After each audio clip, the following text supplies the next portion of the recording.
Plant a garden this year. Set your spiritual house in order. Make some preparation. Sit down with your family and say to every family member, okay, let's discuss something.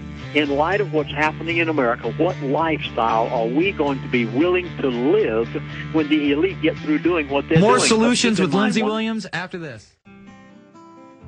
Hi, this is Ted Anderson. Have you ever wondered why banks, stockbrokers, investment advisors won't talk about gold for your IRA? The financial industry refuses to recognize the value of real hard assets for your retirement. The truth be told, gold and silver has outperformed paper investments like stocks, bonds, and CDs, yet no word about IRAs. Perhaps the financial institutions want to maintain control of your assets by keeping you in paper. If you'd like to take a look at gold for your retirement, call 800-686-2237. Don't get left behind by rising inflation and low return on your paper investments. Call 800-686-2237. Make sure that you secure your future. Call 800-686-2237. That's 1-800-686-2237. All right, folks, we are back with Lindsey Williams. And at the end there, you were talking about some of the solutions, sitting down, talking to your family, being a human being, letting them know what's coming up. And we have loaded phone lines right now. But before we go back to the phones, Lindsey, I want to ask you, as a ordained minister, how do you feel about this occult connection? Because, the Bush boys, they're out of Skull and Bones, they're out of Bohemian Grove. I mean, every Republican president since Coolidge has been a member of the Grove. I mean, where does that come in your eyes? Thank you so much, Jason, for asking this, because it gives me an opportunity to say it. I never want to do anything unless talk show hosts ask it. One of these individuals, one of these elites, said to me one day, he said, Chaplain, we have the God-given right to do what we're doing in the world. The average person doesn't have sense enough to know how to direct their destiny. Mm-hmm. I thought about that many times after he said it. I didn't refute him at the time because I wanted to keep the door open so that I could pick his brain for the rest of the time I was on the Trans-Alaska Oil Pipeline. But remember now, I was sitting down on their pipeline. They were not in my church, so their defense was not up at all. And I thought about this. There are two gods in this universe. Now, bear with me for a moment. Mm-hmm. There's the true and the living God of the Bible, the one who sent his Son to die for us on the cross and purchase our salvation, the one who loves us and is preparing heaven for us. Then there's another God, spoken of in the Bible as the prince of the power of this air, the God called Satan. And they both have worshipers. Cain and Abel, they both worshiped God. One was of the devil, one was of God. You have that identical same thing today. You have the elite, whom their God is the God of this world. You have those who are born-again believers, whose God is the true and living God of the Bible, and I am so glad that I've read the last chapter, so I know it's coming out in the end. But they do have a God. They worship their God. They are, many of them, of the occult, and some of the things I saw when I was with these people led me to believe of some of the things that they do. They do have a code of ethics. And one of the things in their code of ethics is they must tell you everything they're going to do before they do it. Did you ever notice that before Katrina hit New Orleans, that they came out with Oil Storm, the movie, a week ahead of time? Yeah, and in that that movie, it told everything that was going to happen with Katrina when it hit that part of the country. They will tell you everything they're doing. They're telling you right now what they're doing. They're saying too big to fail. They're telling you that they're going to make you taxpayers pay for AIG, pay for Wells Fargo, pay for Citibank, pay for all of these things. And then our president had the audacity to go to the G20 and give $1 trillion to the IMF. The IMF is not American. The IMF is European.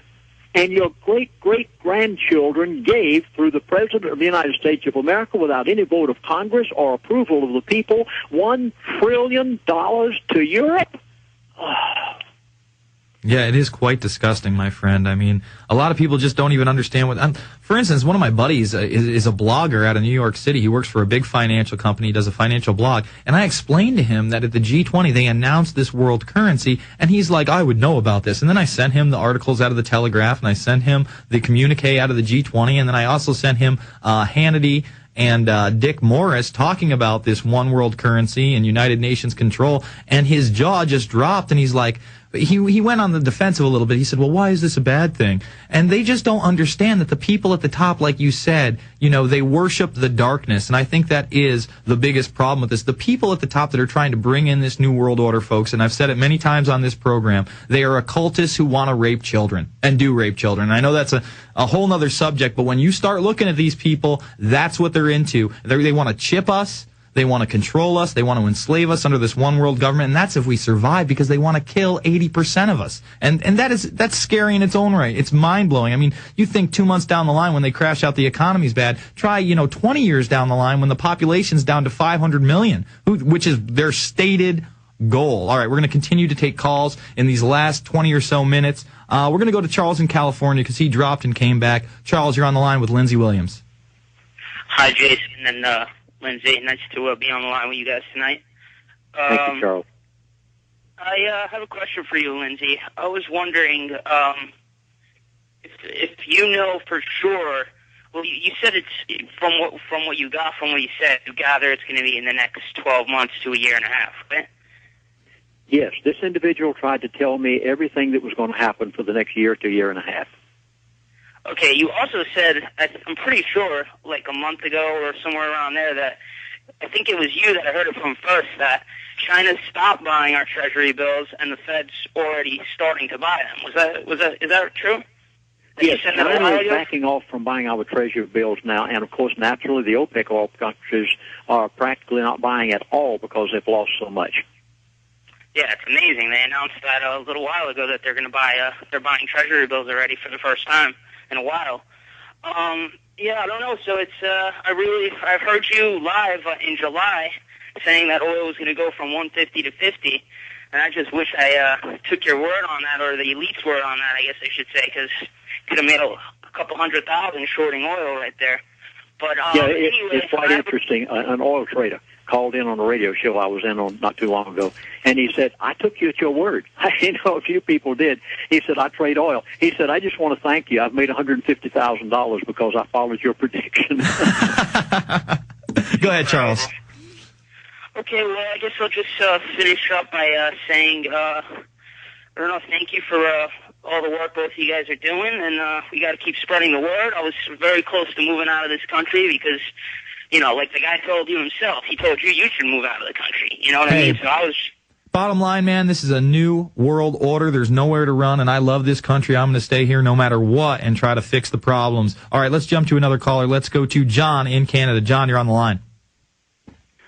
Hi, Lindsey. Hi, Jason. How you doing? John. Pretty good, pretty good.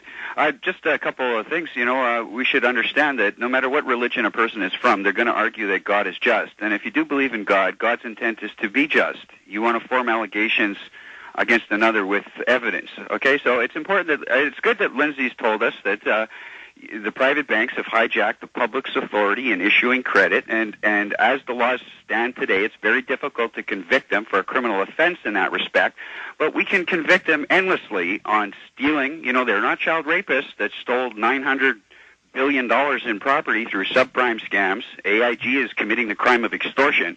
It's in God's interest to express these ideas to truly defend ourselves. When we talk about shadow people hidden in darkness and we can't discern what their identities are, we truly have no evidence to form our allegation. Let me say that. Hold on. No, I can't. Well, you'll get your chance, but before you say that none of these guys have been, I'm not saying anybody in AIG, but all you have to do is read the Franklin cover-up. Man, I've got the videos from the 1980s, and they're going to be in my next film, Invisible Empire, of Connie Chung and Peter Jennings confirming a young callboy ring in the White House in the late 80s and early 90s. So you know what that tells me? Yeah. I mean, some of those people in power and behind those people are still in power. So I hear you on the shadow organization thing. We do try to cover the news here, but, I've got Lindsey Williams on, and he's a pastor, and he spent time with them, so I feel like I have to ask him about that occult connection. Continue. Okay, well, I'm not saying that that's not the case. I know all about the Franklin cover-up and a lot of other dastardly deeds that have gone on. I'm saying that that's separate from the criminals at hand. We have different kinds of criminals here. They're not all part of Skull and Bones. Now, it's true. Bush closed 9/11 investigations, obstruction. He needs to be arrested for that if you truly want to defend your freedoms and get the bad guys, but you don't.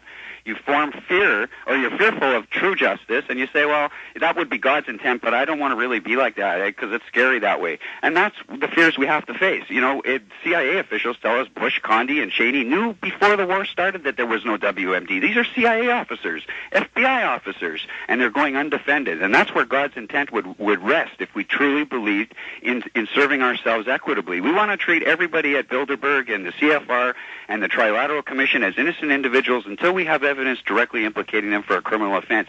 And when we say otherwise, we undermine justice because we're doing what the bad guys do, and they say the Taliban did 9/11 or the people in Afghanistan did 9/11. And you know, Jason, as well as I do, there's no evidence to indicate that, but Obama's on TV just last week, or a couple of days ago, I should say, saying that exact fact, and they're not going to defend women's rights. Obama told us on TV 2 days ago women's rights in Afghanistan are not a concern for him. He wants to go after al-Qaeda. Who is he lying to, my friends? He's not lying. He's not successfully conning me.